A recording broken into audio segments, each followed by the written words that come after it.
नमस्कार, good afternoon. सास बहू और सेंसेक्स के आज के इस एपिसोड में आप सबका स्वागत है।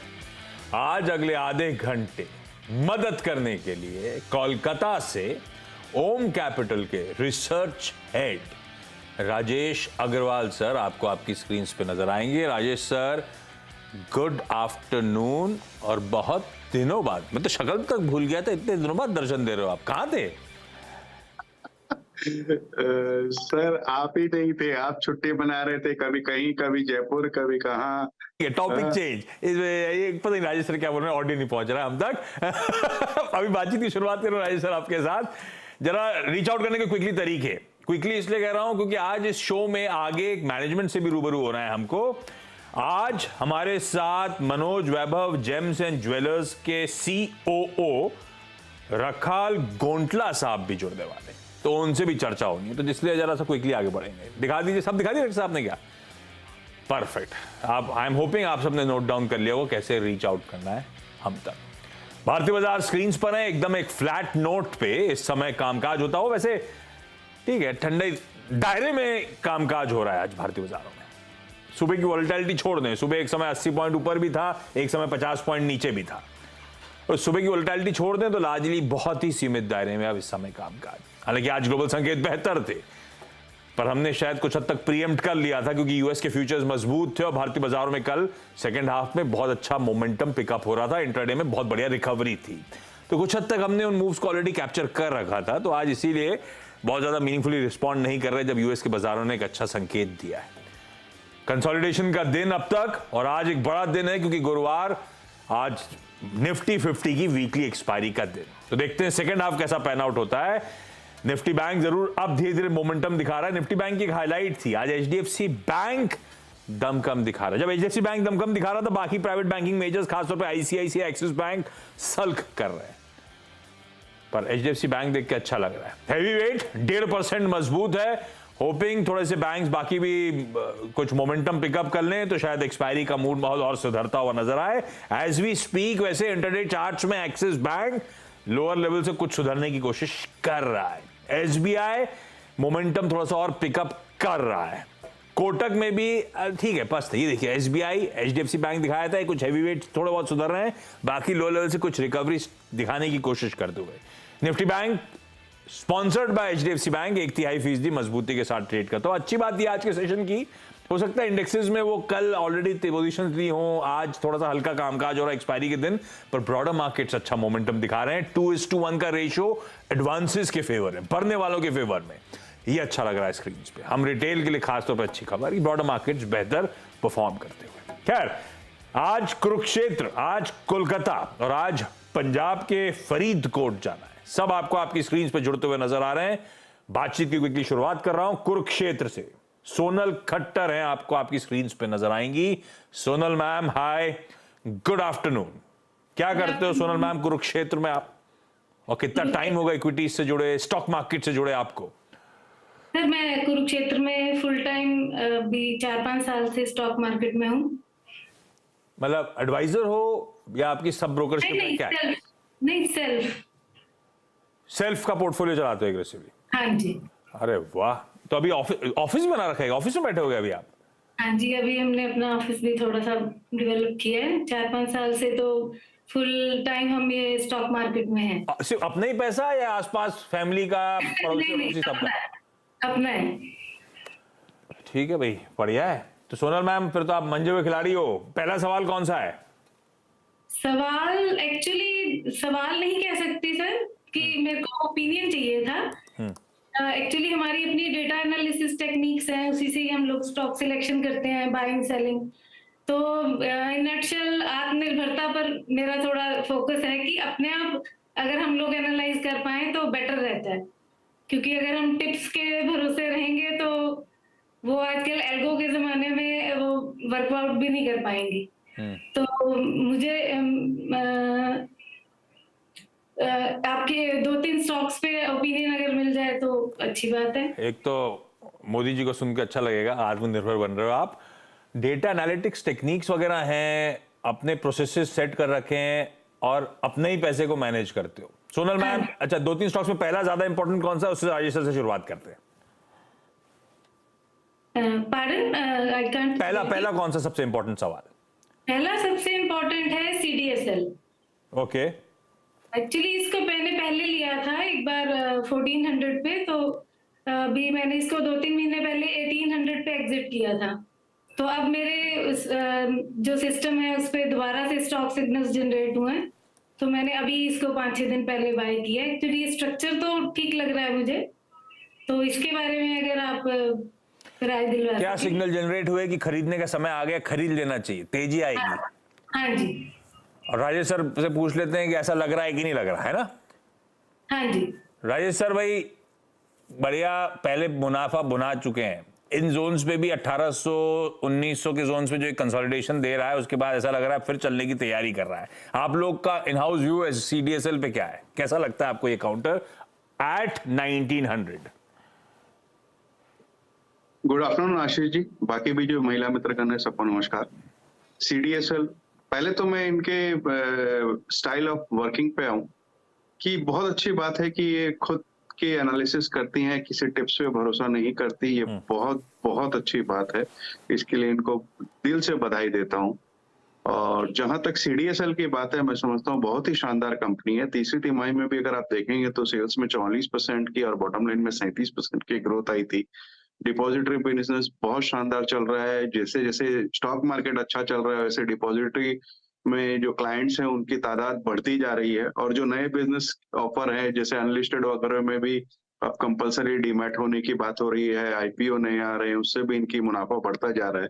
हमारा इन हाउस ये मानना है कि आगे आने वाले 2 क्वार्टर में ये 2000 के टारगेट तक जा सकता है, तो मैं इसमें इन्हें बने रहने की सलाह दूंगा। ये आपका सिग्नल आ रहा है, शायद बढ़िया है, ये इवेंचुअली 2000 की तैयारी कर रहा है शायद इस बार। कोलकाता से श्वेता पोद्दार जी स्क्रीन पे। Shweta ma'am hi, good afternoon. Shweta ma'am, Kolkata में आप क्या करते हो? आपका पहला सवाल कौन सा? सर, मैं कंपनी सेक्रेटरी हूँ।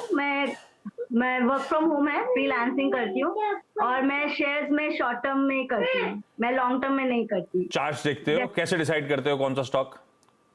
मेरे पापा शंकर लालकर वो मुझे गाइड करते हैं। मेरी फैमिली पूरी शेयर्स में ही है, तो मेरी ननद है रिंकू अग्रवाल, वो भी मुझे सपोर्ट करती है। और मैं भी आपका CNBC आवाज देखती हूँ, तो इससे मुझे बहुत हेल्प मिल जाता है। राजेश अग्रवाल जी फैमिली के मेंबर तो नहीं है? जी बिल्कुल, बट हम लोग मारवाड़ी है तो हमारे कनेक्शंस हैं। लो फिर घर पे पूछ लेते हैं, आप CNBC वासी प्लेटफॉर्म पे आ गए। चलो ठीक है। श्वेता मैम, पहला सवाल है, मैं HDFC ली थी 100 शेयर, तो 115.62 में ली थी एंड अभी वो बहुत गिर गया है, तो मुझे क्या करना चाहिए? क्योंकि मैं शॉर्ट टर्म में ही डील करती हूँ। शॉर्ट टर्म में जब डील करते हो तो कोई स्टॉप लॉस लगाते हो क्या? नहीं, ऐसा नहीं है, प्रॉफिट बुकिंग करती हूँ, जैसे थोड़ा प्रॉफिट आता है मैं। और नहीं आया HDFC बैंक जैसे तो फिर रख के भूल जाते हो, फिर जब आएगा तब देखा जाएगा, ऐसा हो जाता है क्या? CNBC से पूछ रही हूँ क्या करना चाहिए। पहले मैं प्रोसेस से समझ लूं। ठीक है राजेश सर, क्या कर रहे हैं यार? 1500 प्लस पे खरीदा है और ये गिरे ही चले जा रहा है। आज सुधरा है लेकिन मूड बिगड़ा हुआ है इसका, संभल के नहीं दे रहा है। आशीष जी, पहले तो मैं ये बोलूं कि जैसे इन्होंने कहा ना कि शॉर्ट टर्म का ही करती हूँ, लॉन्ग टर्म नहीं करती हूँ, तो ये इनकी गलत स्ट्रेटेजी है। कुछ स्टॉक्स ऐसे होते हैं जो आपको लॉन्ग टर्म में बहुत बड़ा पैसा बना के दे सकते हैं, तो हमेशा शॉर्ट टर्म के चक्कर में ना रहें, एक मिक्स रखें। और जहां तक HDFC बैंक के सवाल है, हम लोग बहुत बुलिश है और हमने प्राय हमारे सभी क्लाइंटों को इसमें खरीदारी की सलाह दी है। जब नतीजे आए उसके बाद से लगातार गिरावट झेल रहा है। ऊपर से अगर मैं सही हूं तो 400-450 रुपए की गिरावट हो गई है, जबकि बैंक के नतीजे उतने खराब नहीं थे। थोड़ी बहुत निम्स को लेकर के दिक्कतें हुई जो 3.4 पे आई। मेरे हिसाब से अगर आने वाले 2 RBI की मीट के बाद, जो कि हमें उम्मीद है कि 4 महीने में इंटरेस्ट रेट में कटौती वगैरह चालू हो जाए, वैसा होता है तो निम्स भी सुधरते हुए नजर आएंगे।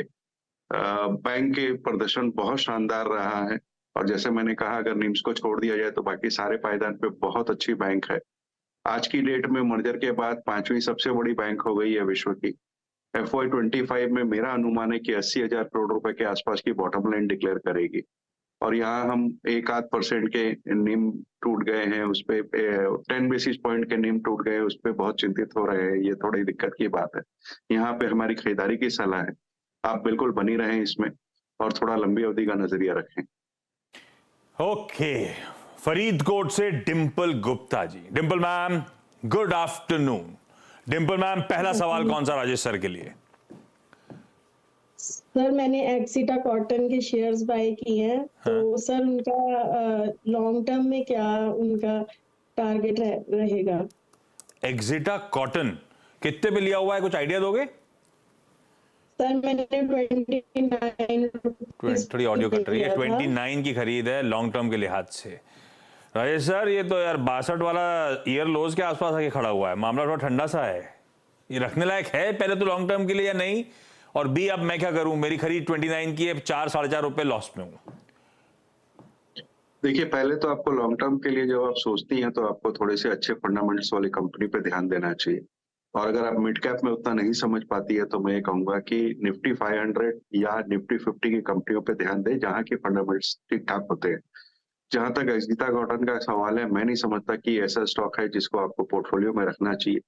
मैं पहली एग्जिट पे आपको निकल जाने की सलाह दूंगा। तो आप यहाँ पे थोड़ा बहुत जो भी लॉस हो रहा है उसे बुक कर ले, निकल जाए, क्योंकि इस तरीके के स्टॉक्स कोई ठीक नहीं होती, कभी नीचे कभी ऊपर चलते रहते हैं, तो इससे दूर रहे तो बेहतर हो। मैम एग्जिट ही करिए भाई, मौका मिले तो निकलने के सोचिए। सोनल मैम, अगला सवाल। हाँ जी मैम, आपका अगला क्वेश्चन क्या? अगला सवाल मेरा है वी गार्ड पे। मैंने अभी 3-4 दिन पहले ही उसमें 305 पे एंट्री ली है, तो इसके क्या टारगेट्स रहेंगे? राजेश सर, वी गार्ड पे कवरेज है अपना ओम कैपिटल में है, तो फिर क्या लॉन्ग टर्म टारगेट्स हैं? देखिए, इलेक्ट्रॉनिक कंज्यूमर ड्यूरेबल में ये कंपनी काम करती है, स्टेबलाइजर वगैरह बनाती है, इसके माई के नतीजे अच्छे आए थे। आने वाले दिनों में भी अगर रॉ मटेरियल के प्राइसेस में थोड़ी सी गिरावट आती है तो मार्जिन्स में बहुत बढ़िया सुधार आते हुए नजर आ रहे हैं।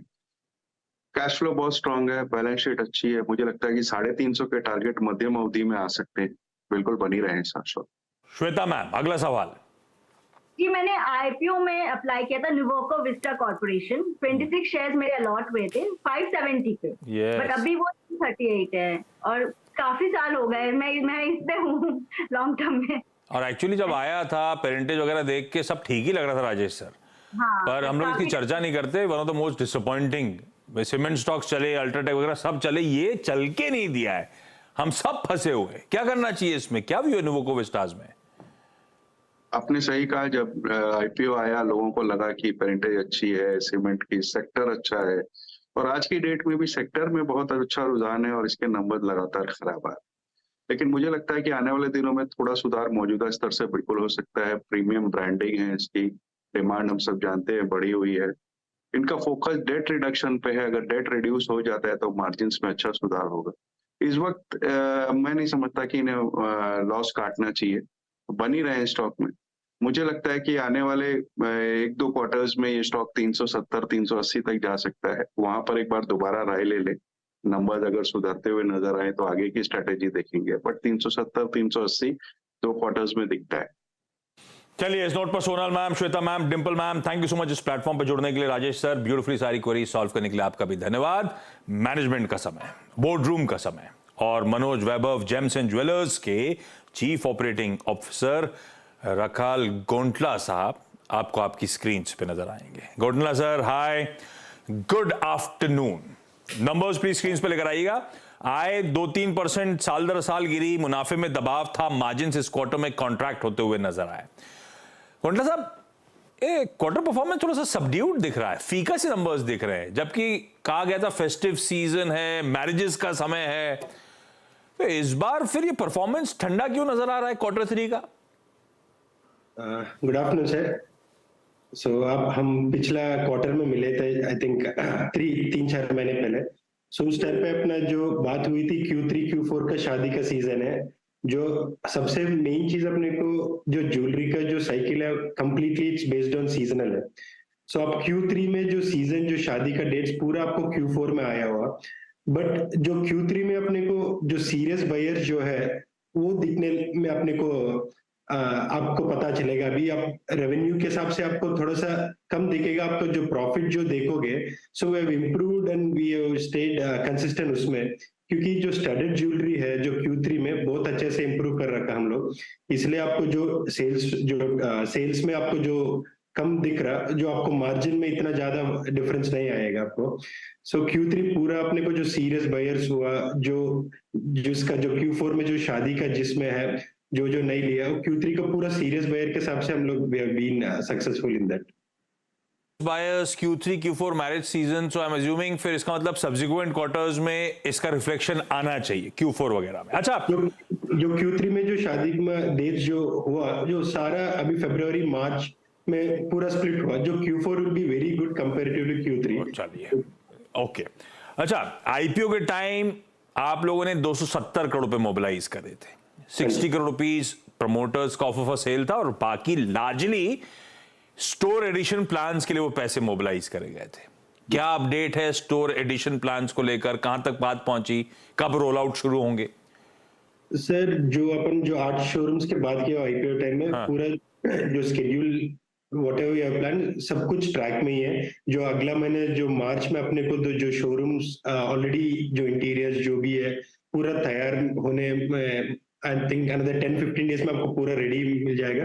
मार्च में कोई अच्छे से डेट देके we are ready to open and operate. All the जो बैकग्राउंड वर्क पूरा रेडी हो गया, बस अपने को जो उसके नेक्स्ट क्वार्टर में आपको और 2 शोरूम मिलेगा and all those things have been on track. सबका जो एग्रीमेंट जो भी चीज होता है जो शोरूम्स का, सब कुछ तैयार है। So whatever has been spoken during IPO, definitely everything is on track, will be doing it as soon as possible. I mention था 8 स्टोर्स को ऐड करने की तैयारी, तो ऑन ट्रैक है। तो मतलब जैसे जैसे वो स्टोर ऐड होंगे, आई एम अज्यूमिंग फाइनेंशियल्स पे उसका फिर इंपैक्ट और बेहतर दिखना शुरू होगा। अच्छा, Q3 में जो सेल्स वेल्स आ रही हैं वो अब सब्सिक्वेंट क्वार्टर्स में रिफ्लेक्ट होना शुरू होंगी, शायद Q4 के फाइनेंशियल्स इंप्रूव होंगे, पर Q4 सर वो वाला समय होगा जब शायद वो आम चुनाव सर पे खड़े होंगे, जनरल इलेक्शंस। कोई इंपैक्ट, धीमापन पड़ता है क्या उसका? जनरल इलेक्शंस का आमतौर पे इंपैक्ट क्या होता है ज्वेलरी सेल्स पे?